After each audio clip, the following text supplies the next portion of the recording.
আসসালামু আলাইকুম বন্ধুরা, আজকে আমরা এসেছি গাইবান্ধা রন্ধনশালা। এখানে ছবি তোলার জন্য আলাদা একটা বানাইছে, লাচ্ছি নিয়ে বসা যাবে।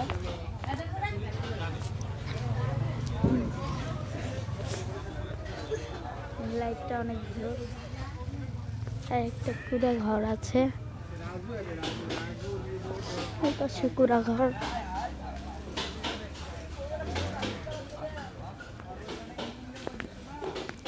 এরকম করে যাওয়া যাবে।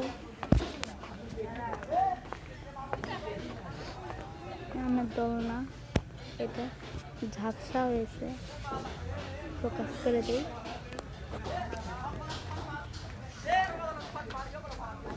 অনেক সুন্দর জায়গাটা, অল্প জায়গার মধ্যে অনেক সুন্দর জায়গা বানাইছে।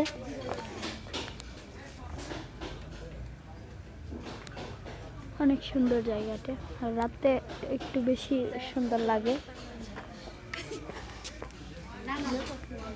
এখানে সেলফি তোলার জন্য আলাদা একটা রেখেছে।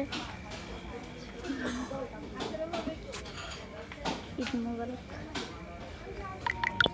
আর এটা হচ্ছে ডাইনিং রুম।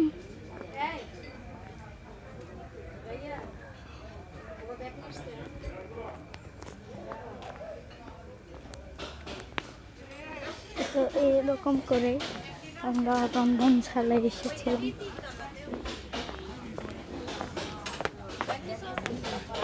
এটা কুড়া ঘর, দেখা যাচ্ছে না কিছু, এই পাশে ফাঁকা। রন্ধনশালা লিখেছে। অনেক সুন্দর জায়গাটা, একটা জায়গার মধ্যে অনেক সুন্দর জায়গা।